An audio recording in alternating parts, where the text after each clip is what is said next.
সেজদার রাতও ভোর হয়, নেশার রাতও ভোর হয়। হ্যাঁ, আজ রাত যে যুবক আল্লাহকে সেজদা দেয় তারও ভোর হয়, যে মদের নেশায় পড়ে থাকে তারও কি হয়ে যায়, ভোর। স্বার্থপর এই দুনিয়া যুবক, নওজওয়ান মনে রাখো, স্বার্থপর এই দুনিয়া, কারো কথা মনে রাখে না, কারো জন্য থেমে থাকে না। আমি এই পরশুদিন দেখছি, গতকালকের আগের দিন সকাল 6:30 বাজে আমি আমার বাজারে, ময়নামতি সাবের বাজার, ওইখানে দেখছি একটা হাইয়েস্ট গাড়ি একটা ট্রাকের মুখোমুখি হইয়া, হাইয়েস্ট গাড়িটার ড্রাইভারটা জায়গা তারে বাইরে করছে টাইম না হেসরাইয়া, কিছুক্ষণের মধ্যে লোকটা মারা গেছে। আমি একটা জিনিস খেয়াল করছি, অনেকক্ষণ তাকাইয়া আমার সাথে ড্রাইভারের আমি বললাম, কি স্বার্থপর এই দুনিয়া, একটা গাড়ি কেউ তার জন্য থামলো না, কারো হাতে সময় নাই, সবাই হর্ন দিয়া সাইড করে এমনে হেমনে করে সব চলে যায়, কোনো ড্রাইভারও থামে না বন্ধু, যে একটা লোক তো মরে গেছে, আরে মরে গেছে, তুই মরে গেছ, আমার হাতে সময় নেই। এই জন্য স্বার্থপর এই দুনিয়া, বড় স্বার্থপর, হয় কারো জন্য থামে না, কারো কথা অপেক্ষা করে না, চলতে তোমার কথা কেউ মনে রাখবে না। তুমি যদি নষ্ট হয়ে যাও, তুমি যদি কবরে আযাব হয়, তোমার যদি জাহান্নামের আগুন তোমারে পুড়তে হয়, আল্লাহর কসম বন্ধু, তোমার পতন তুমি করে দিলা, নিজেরে নষ্ট তুমি করে দিলা, শেষ পর্যন্ত দেখবা কেউ তোমার কথা মনে রাখবে না।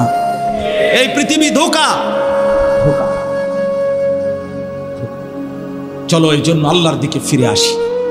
ইল্লা মান তাবা ওয়া আমানা ওয়া আমিলা সালিহান, আল্লাহ বলে যে গুনাহ ছেড়ে দিয়ে তওবা করলো, আমি আল্লাহকে বিশ্বাস করলো এবং পুনরায় আবার নেক আমল শুরু করে দিল, ফাউলাইকা ইয়াদখুলুনাল জান্নাহ, আমি আল্লাহ ওয়াদা দিলাম, আমি আল্লাহ তাদেরকে জান্নাতেই ঢুকায়া দেব। ওয়ালা ইউজলামুনা শাইআ, কোনো জুলুম করা হবে না এক বিন্দু, অর্থাৎ পেছনের গুনার জন্য আমি লজ্জা দেব না, বরং তওবা করার কারণে, ফিরে আসার কারণে, নতুন করে আবার নামাজ সেজদা বন্দিগি পাক পবিত্র জীবন চলার কারণে এখন থেকে নিয়ে বাকি জিন্দেগির আমলের বরকতে জান্নাত দিয়ে দেব। এই জন্য প্রিয় সন্তান, প্রিয় কিশোর, নওজওয়ান, যুবক, চলো ইনশাআল্লাহ বদলাইবার সিদ্ধান্ত নেই।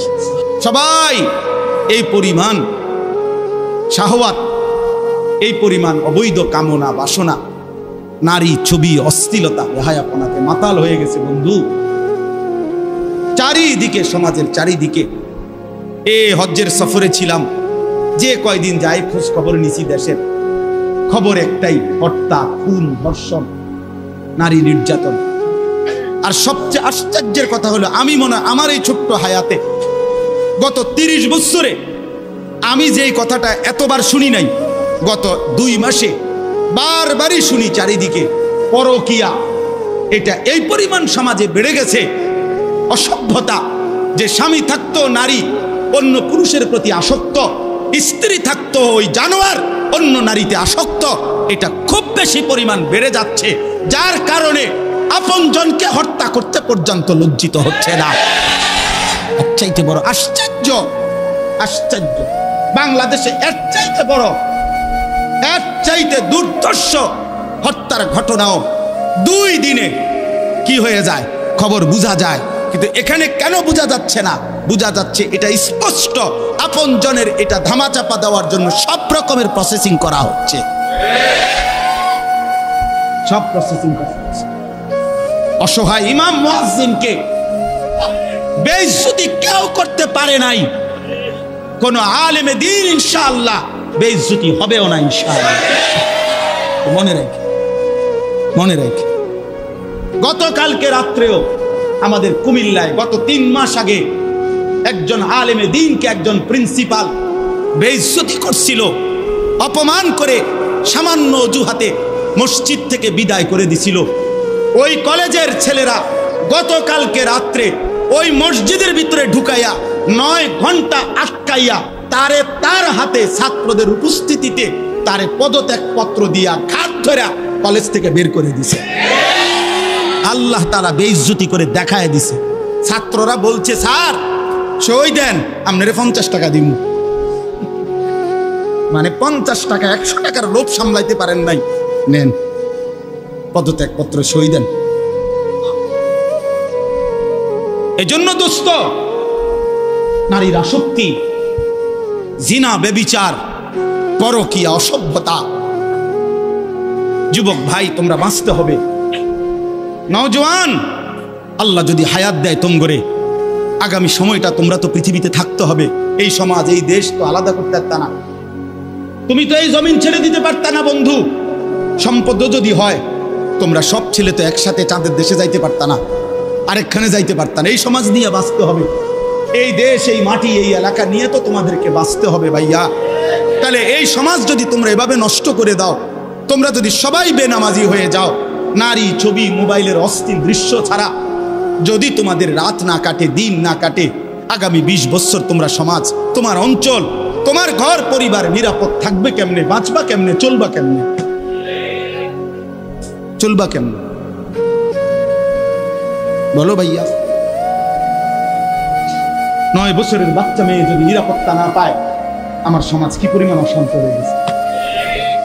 হ্যাঁ, কেমনে বাঁচবা ভাই? তোমারও তো বোন আছে, তোমারও তো ছোট্ট বোন আছে, তোমারও তো ছোট বোন আছে, তোমার বোনেরও তো নিরাপত্তা দরকার। তুমি তো এই সমাজ থেকেই, এই পৃথিবী থেকেই কোনো না কোনো নারীকে বিয়ে করবা, তারও তো চরিত্রের পবিত্রতা দরকার, দরকার না? তো কেমনে মিলবে ভাইয়া? কেমনে মিলবে? সবাই যদি এমন চরিত্রহীন হয়ে যাও, নারী ছাড়া, ছবি ছাড়া, মোবাইল ছাড়া, উলঙ্গ দৃশ্য দেখা ছাড়া তোমাদের রাত কাটে না, দিন কাটে না, আমার সন্তানরা কেমনে আগামীর পৃথিবীতে তোমরা বাঁচবা ভাইয়া বলো? তোমাদের অনেক ছেলের চেহারা দেখলে তো বোঝা যায় কতদিন হয় নামাজ পড়ে, কতদিন হয় মালিকরে একটা সেজদা দেয়। চুল নিয়ে এত ব্যস্ত হয়ে গেলা কেন? চুলের ফ্যাশনের উপরে এত অস্থির হইলা কেন? কে দেখে তোমার চুল? কীর্ত দেখে? কারে দেখাও এসব চুল? মানুষের আর কাজ নাই, মানুষই বুঝি বইয়া বইয়া তোমার চুল দেখবে। তুমি যে সারাদিন চুল নিয়ে ব্যস্ত, শরীর পূজা, দেহের পূজা এভাবে করছো কেন? সারাক্ষণ বুঝি এই শরীর, এই দেহ, এটা নিয়েই ব্যস্ত হয়ে গেলা। সারাক্ষণ একটা নারী বুঝি, একটা নারী, একটা ছবি, একটা বেডি, একটা উলঙ্গ দৃশ্য, এর জন্যই পৃথিবীতে আসা। এই রাত দিন বুঝি মোবাইলে দেখবা, ছবি দেখবা, নারী দেখবা, সারাদিন বুঝি নারীর জন্যই পৃথিবীতে আসা তোমার, আর কাম নাই, আর কোনো উদ্দেশ্য নাই দোস্ত আমার। আহ, ঠিক হলো না, ঠিক করলা না ভাইয়া, ভালো করলা না। অর্থাৎ যারা নামাজ পড়ে না, আল্লাযীনা তারাকুস সালাহ, টোটালি নামাজ যারা ছেড়ে দিছে, তারা প্রজন্মের উত্তম তো না, নিকৃষ্ট না, তারা কোনো জেনারেশনে না, তারা কোনো মানুষে না, তারা কোনো কিচ্ছু না, এর কোনো গণাতে ধরে না। ওই প্রথমেই বাদ গণাত করছে, ওরে নিকৃষ্ট হিসেবে বলতে চাইছে আল্লাহ এখানে। যারা তাদের নামাজকে নষ্ট করে দেয়, তাফসীরের মধ্যে লিখছে নামাজ নষ্ট করে দেয় মানে কি? 1 নাম্বার, যে ব্যক্তি নামাজকে যথাসময়ে আদায় করে না, ইউআখিরুনাস সালাহ, তাখির করে, নামাজ সবসময় দেরিতে পড়ে। নামাজ সবসময় কখন পড়ে? দেরিতে পড়ে। আল্লাহ তাআলা বলেন ওরা ওই সমাজের নিকৃষ্ট মানুষ। ফাওয়াইলুল লিল মুসাল্লিন আল্লাযীনা হুম আন সালাতিহিম সাহুন। আল্লাহ তাআলা বলেন ওই নামাজীদের জন্য জাহান্নাম।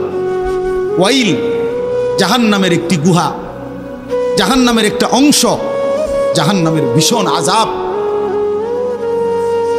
আল্লাহ তাআলা বলছে তারা আল্লাযীনা হুম আন সালাতিহিম সাহুন, যারা তাদের নামাজের মধ্যে সাহুন, অলস, নামাজকে সবসময় দেরি করে, নামাজকে সবসময় দেরি করে।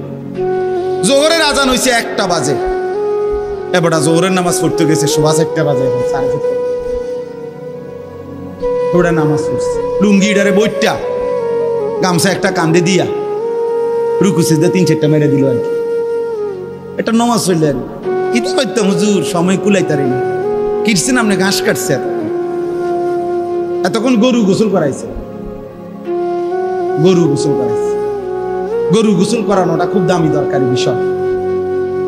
নামাজকে এরকম প্রতিনিয়ত যে বিলম্ব করে আল্লাহ তাআলার কোরআনের ভাষায় তারা নিকৃষ্ট মানুষ, নিকৃষ্ট মানুষ। আদাউস সালার অন্তর্ভুক্ত, আদাউস সালার অন্তর্ভুক্ত নামাজকে বিলম্ব। আচ্ছা, হাদিসের মধ্যে আছে, কোরআনেও আছে, যে ব্যক্তি নামাজে অবহেলা করে, আল্লাহর কসম, আল্লাহও বলছে নবীজিও বলছে, সে মুনাফিক।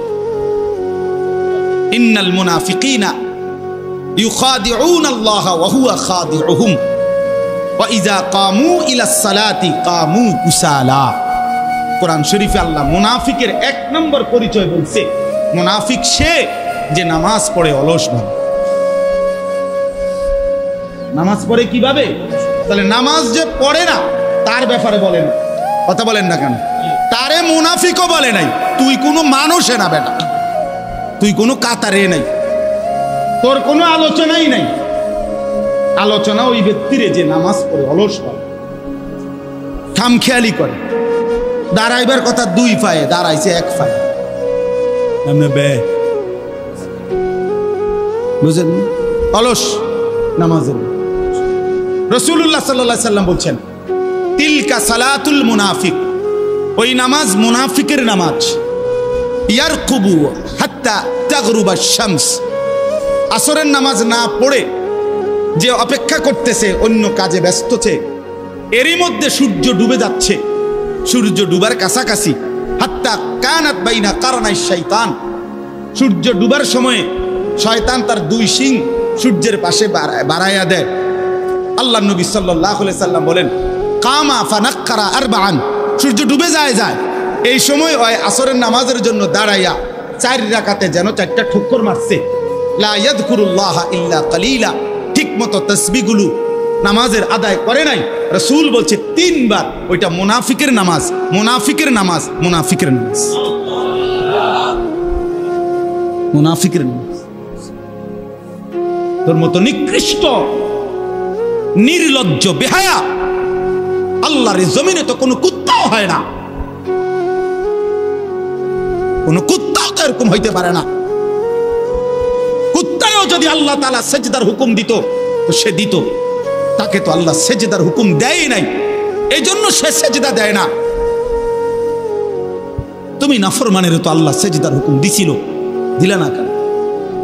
তোমার তুলনা তো জানোয়ারের সাথে হয় না, এই জন্য তো আল্লাহ বলছে বালহুম আদাল, ওই জানোয়ারের চাইতে নিকৃষ্ট।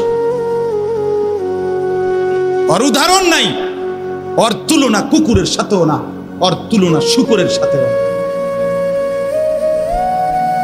আল্লাহর কোন সৃষ্টির অন্তর্ভুক্ত না। বলো মিয়া, এত বিবেকহীন কেমনে হইলা?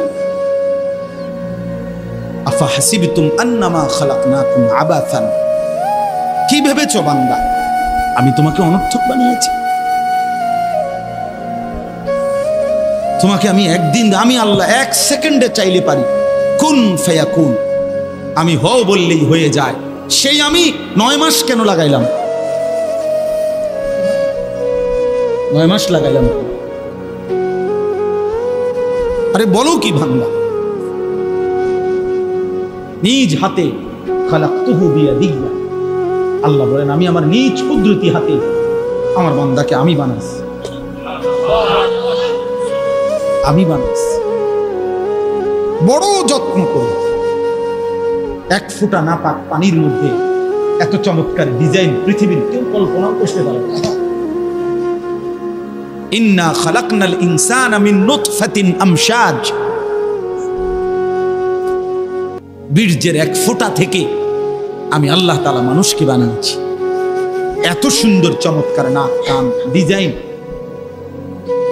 কোন পানির 1 ফোঁটার উপরে, 1 ফোঁটা পানির মধ্যে কেউ কোনো ডিজাইন করুক, কি দিয়ে করবে? পানির উপরে ডিজাইন করে কেমনে? আবার রব্বুল আলামিন বলে সেই পানির নাপাক ফোঁটা দুর্গন্ধযুক্ত, আমি তার মধ্যে এমন সুন্দর একটা ডিজাইন করেছি।